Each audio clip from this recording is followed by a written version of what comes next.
When I first moved into the house, I told myself it was a fresh start. After graduation, my plans had unraveled faster than I could adjust. I hadn't landed a job, and staying in my childhood home felt like a step backward. So, when a friend offered me their spot in a shared house near the university, I took it. The rent was cheap, the location was familiar, and I figured it might be just the place to sort out my next move. I didn't realize then how much of the house's past still lingered. The first time I saw the house, it gave me an odd feeling. It was a 3-story place squeezed between a liquor store and a boarded-up building, with paint peeling off its clapboard siding. The landlord met me at the front door, his face weathered and distracted. He led me inside, pointing out the rooms, 5 bedrooms in total, 2 on the second floor, 2 in the basement, and 1 on the main floor.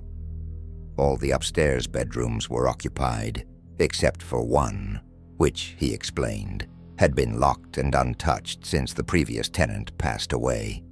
He didn't say much else, but I caught the way his voice softened when he mentioned her. It wasn't hard to figure out why no one wanted to open that door. The other girls were nice enough. The 2 upstairs roommates, both students from a nearby city, introduced themselves with bright smiles and a flurry of weekend plans that left me dizzy. The basement was quieter, just me and another girl, who kept to herself and always locked her door at night. We exchanged a polite hello, and that was it. I didn't mind the quiet. It felt like a relief after the whirlwind of college. But it didn't take long for the quiet to feel different, too still, like something was missing. By the end of my first week, I couldn't shake the feeling that the house itself was holding its breath. The place was old, and the creaks and groans of its bones seemed amplified when I was alone. At first, I blamed the neighborhood for my unease. It wasn't exactly safe. There were stories of break-ins and worse, and the flickering streetlights didn't help. But even inside, I couldn't relax. The locked room upstairs lingered in the back of my mind like a secret I wasn't meant to know. Sometimes, when I passed it on my way to the kitchen, I thought I heard something faint from behind the door, but I told myself it was just the house settling. One night, I brought it up to the upstairs girls. We were sitting in the living room, and I casually mentioned the noises I'd heard.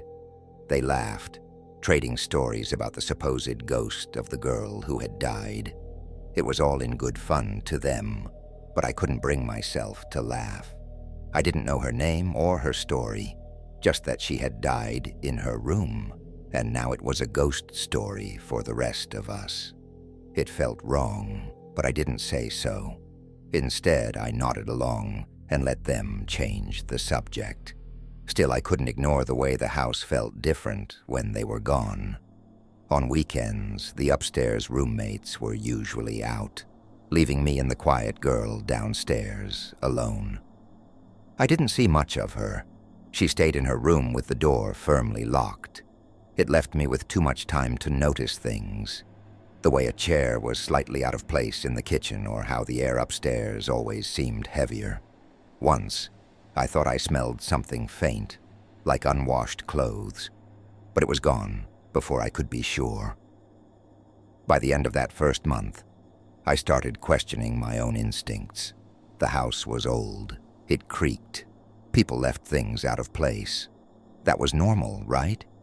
I told myself I was just adjusting to a new space, but deep down, I knew it was more than that. Something about the house wasn't right, and I couldn't shake the feeling that it wasn't just its history haunting me. At first, I tried to convince myself that the house was just old. The creaks, the drafts, the strange acoustics, all of it could be chalked up to a century-old structure straining against time. But the small nagging doubts crept in anyway. One night, when the upstairs roommates were gone for the weekend, I was sitting in the kitchen finishing my tea. The house was unusually quiet, even for a weekend. That was when I heard it, faint but deliberate, the sound of something shifting above me. It wasn't a creak or groan. It was something heavier, like a piece of furniture scraping ever so slightly. I froze, straining to listen, but after a few seconds, it stopped. I brought it up casually the next morning when one of the upstairs roommates, Emma, came back. "Maybe the house is settling," she said with a shrug, tossing her weekend bag on the couch. "Or maybe it's the ghost," she added with a wink, clearly enjoying the way my face must have paled.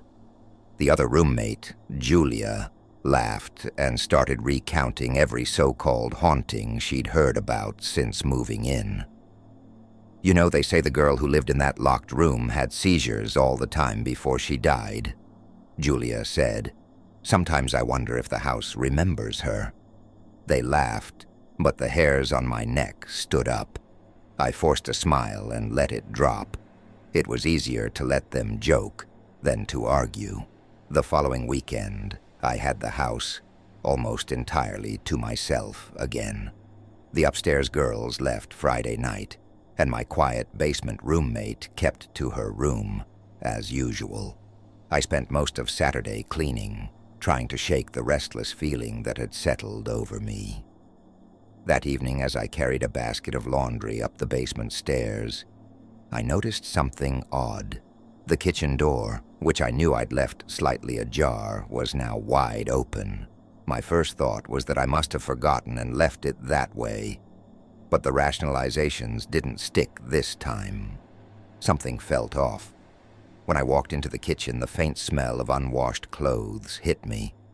It wasn't strong, just a trace in the air, like someone had passed through and left it behind. I stood there for a moment, staring at the kitchen table, where a mug had appeared. I hadn't made tea that day, and I hadn't seen the quiet roommate upstairs at all. For a moment, I considered knocking on her door to ask if she'd been in the kitchen, but the thought of disturbing her felt intrusive. Instead, I rinsed the mug, put it back in the cabinet, and tried to convince myself it was nothing. That night, I didn't sleep well. The faint noises started up again, soft but persistent. A distant thud, a subtle shuffle, the kind of sounds that could have come from anywhere. But they didn't feel random, they felt deliberate. I told myself again and again that it was just the house or maybe the neighbors, or even my imagination. But by the time the sun came up, I wasn't so sure anymore. By the end of the weekend, I was starting to feel like I was losing my grip.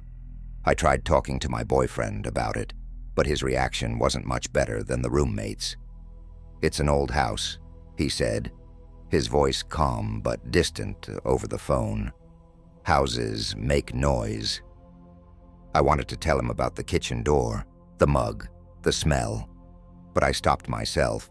He was already working long hours, and I didn't want to burden him with what he'd probably see as my overactive imagination. Still, his words did little to quiet the growing knot of unease in my chest. On Sunday evening, I sat in the living room with a book, pretending to read. The house was quiet again, almost too quiet.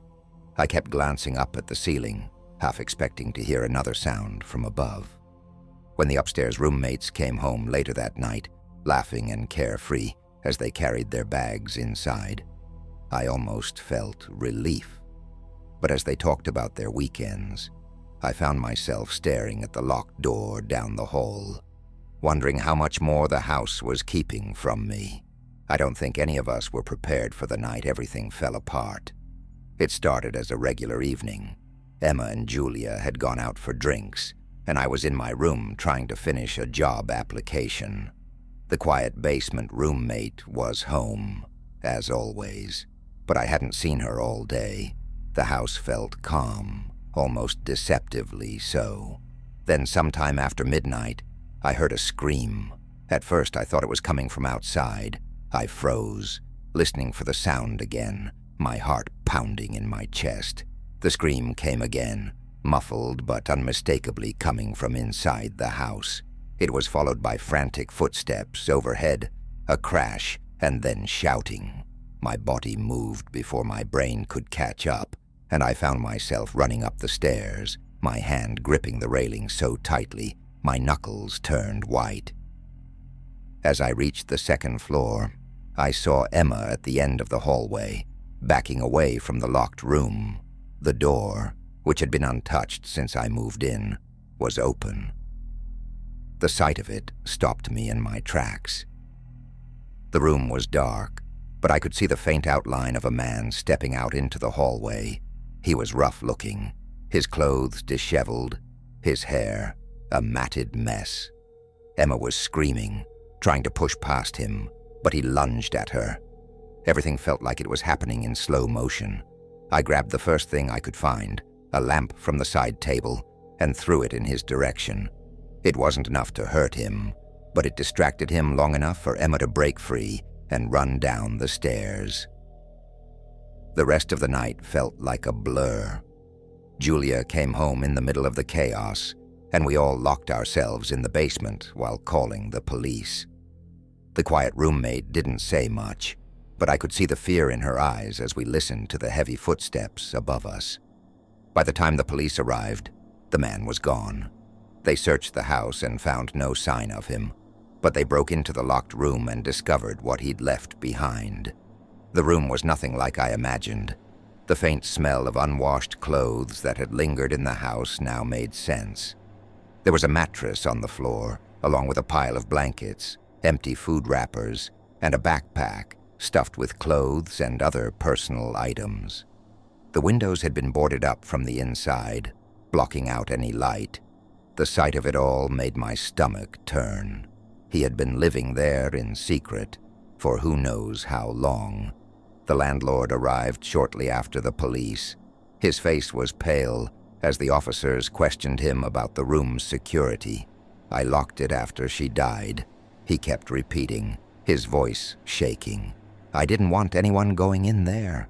But the lock had been tampered with, the police said.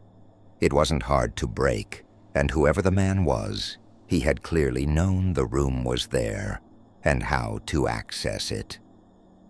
As the police wrapped up their investigation, they told us they would do everything they could to find the intruder.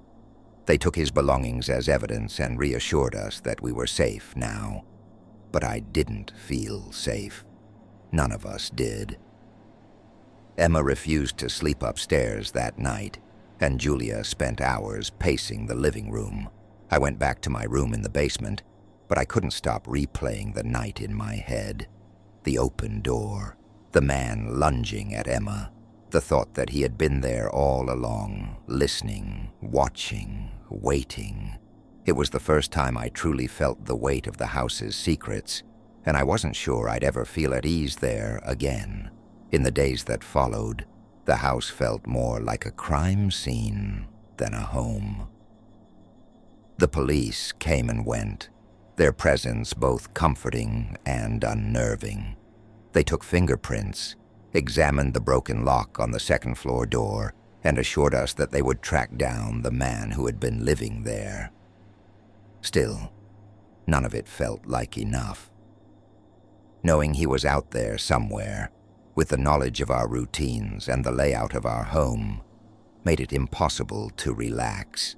The quiet roommate, Anna, as I finally learned her name, started sleeping in a friend's apartment.